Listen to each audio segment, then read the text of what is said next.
Hello students, welcome to my YouTube channel.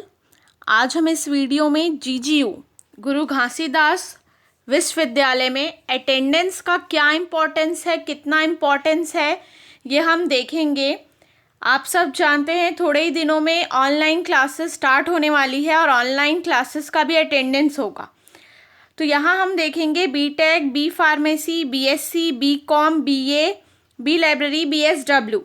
इसमें जितने भी आपके बीएससी, बीकॉम, बीए में जितने भी कोर्सेज होंगे उसमें अटेंडेंस का क्या क्या इम्पोर्टेंस है, कितना इम्पोर्टेंस है। तो चलिए वीडियो शुरू करते हैं।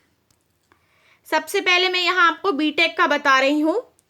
हम यहाँ पे ये पढ़ेंगे attendance and eligibility to appear in the examination. A student shall be required to attend at least 75% of classes actually held in semester, which may include theory classes, seminar, sessionals, practicals, project as may be prescribed.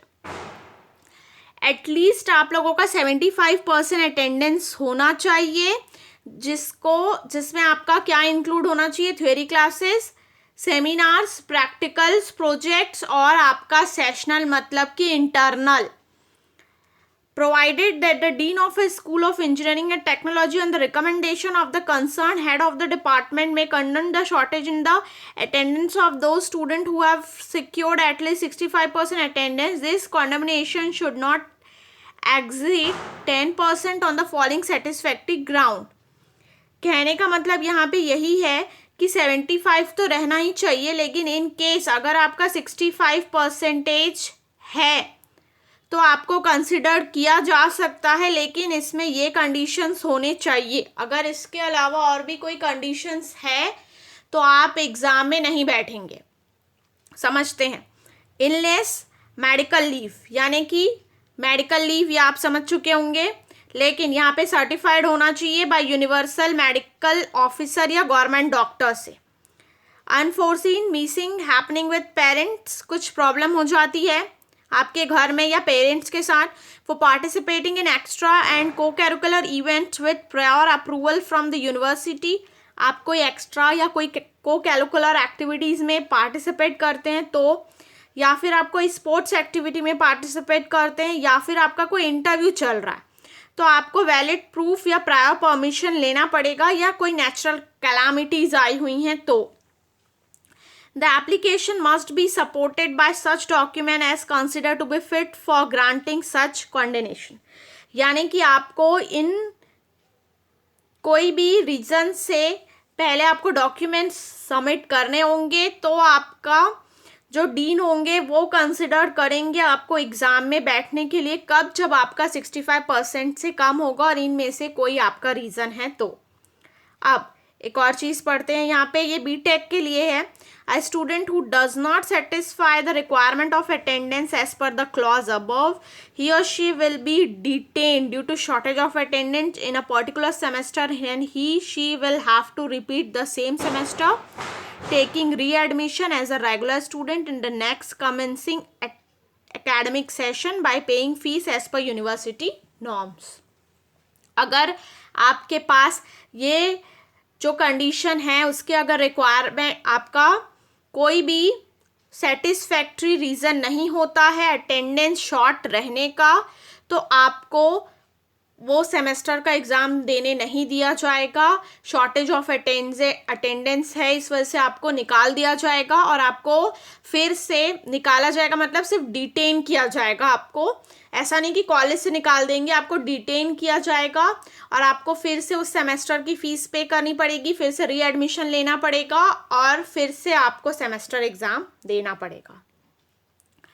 अब यहाँ पे देखेंगे extraordinary long absence. If a student does not participate in the academic activity of a school of studies of engineering and technology of this Vishwavidyalaya for a period exceeding 2 years for a reason of ill health or medical ground only, he or she neither be permitted to appear in any subsequent examination nor shall be admitted to promote any semester. He or she shall cease to be a student of BTech degree, her participation in academic activity means attending lecture, ये सब कुछ मतलब यहाँ पे ये कह रहे हैं कि आप ये समझ लिए आप 2 साल तक किसी मेडिकल ग्राउंड के बेसिस पे घर में हैं और आप क्लासेस अटेंड नहीं कर रहे हैं, इनमें से कोई लेक्चर, ट्यूटोरियल, प्रैक्टिकल, तो आपको आपका पूरा एडमिशन जो है वो कैंसिल कर दिया जाएगा, आपको एग्ज़ाम में भी बैठने नहीं देंगे। ये बीटेक का कंडीशन है। अब ये बी फार्मेसी का है। Attendance and progress, a candidate is required to put it at least 80% attendance in individual course considering theory and practical separately. The candidate shall complete the prescribed course satisfactory to be eligible to appear for the respective examination. यानी कि इससे हमने ये समझा कि B pharmacy में theory and practical का separate 80% attendance होना चाहिए थ्योरी और प्रैक्टिकल का। अगर नहीं होता है तो आपको एग्ज़ाम में बैठने नहीं दिया जाएगा। यहाँ तो कोई और कंडीशंस भी नहीं है। अब लास्ट आता है आपका, ये कॉमन है BA, BSc, BCom, BLife, BSW के लिए। तो attendance and eligibility to appear in the examination, a student must have a minimum attendance of 75% of total number of classes held during the semester including lectures, practicals, tutorials for appearing in the end semester examination. However, student have attendance more than or equal to 65 and less than 75 shall apply for condemnation to the respective dean of school through the head of the department. तो देखिए यहाँ पे भी आपको क्या है, 75% आपका attendance रहना चाहिए। अगर नहीं है तो आपका 65 से 75 के बीच अगर रहता है तो आपको एग्ज़ाम में बैठना दिया जाएगा, लेकिन इनमें से ही कोई कंडीशन होनी चाहिए तभी आप बैठ सकते, अदरवाइज आप नहीं बैठ सकते।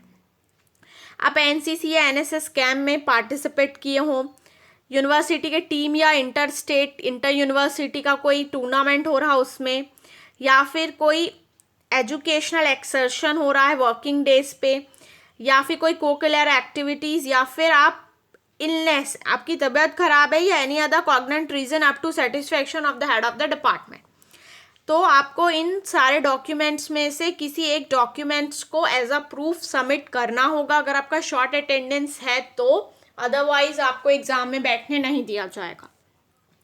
तो अभी जो GGU में स्टूडेंट्स ने फर्स्ट सेमेस्टर में एडमिशन लिया है, मैं उन्हें यही सजेशन देना चाहती हूँ कि आप अपने अटेंडेंस को लेके सीरियस रहें, क्योंकि अगर आप सीरियस नहीं रहते तो ये आपके एंड सेमेस्टर में या फिर जब आप लास्ट ईयर में या फिर आपका 1 ईयर जब ख़त्म होगा, आप जब एग्ज़ाम देने जाएंगे, एग्ज़ाम फॉर्म फिल करेंगे, तब आपको पता चलेगा।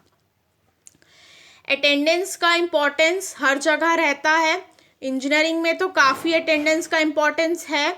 अगर आप CSVT से इंजीनियरिंग कर रहे हैं तो यहाँ पे आपका बीटेक में आपने देखा अटेंडेंस का इम्पोर्टेंस तो है, बट यहाँ पे सेशनल का इम्पोर्टेंस जो है वो इंटरनल मार्क्स से जाता है बीटेक के लिए।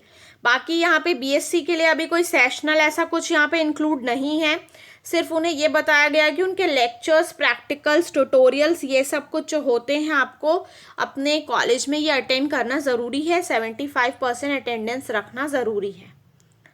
और मैं आप लोगों को यही सजेस्ट करना चाहूँगी कि बहुत से स्टूडेंट्स ऐसे होते हैं, जब हम कॉलेज, स्कूल के बाद कॉलेज जाते हैं तो हमें अटेंडेंस का कोई वैल्यू नहीं पता होता है। इवन जब मैंने भी कॉलेज किया था तो मुझे कभी किसी ने नहीं बताया कि अटेंडेंस का कोई इम्पोर्टेंस है। जब मैं फर्स्ट सेमेस्टर के मेरे 1-2 महीने हो चुके थे तब मुझे पता चला था कि हाँ, अटेंडेंस का कुछ इम्पोर्टेंस है और बहुत ही ज़्यादा इम्पोर्टेंस है। तो इसीलिए मैं आप लोगों को ये पहले से बताना चाहती हूँ कि आप ऑनलाइन क्लासेस भी अटेंड कर रहे हैं तो आपका उसका भी अटेंडेंस होगा।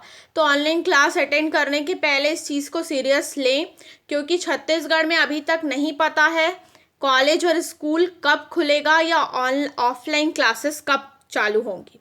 तो ऑनलाइन क्लासेस जब भी स्टार्ट होगा, मेरे अकॉर्डिंग आपको ये अटेंडेंस का इम्पोर्टेंस पहले से जानना ज़रूरी था, इसलिए मैंने ये वीडियो बनाया है। तो आई होप आप लोगों को मेरा ये वीडियो समझ में आया होगा और आप लोगों के लिए कुछ हद तक इम्पोर्टेंस भी रहा होगा। तो मेरे इस वीडियो को ज़रूर लाइक करिए, और अगर आप मेरे चैनल में नए हैं तो मेरे चैनल को ज़रूर सब्सक्राइब करें आगे की वीडियो के अपडेट्स के लिए। Thank you so much for watching this video, and do subscribe my YouTube channel and share this to your friend also.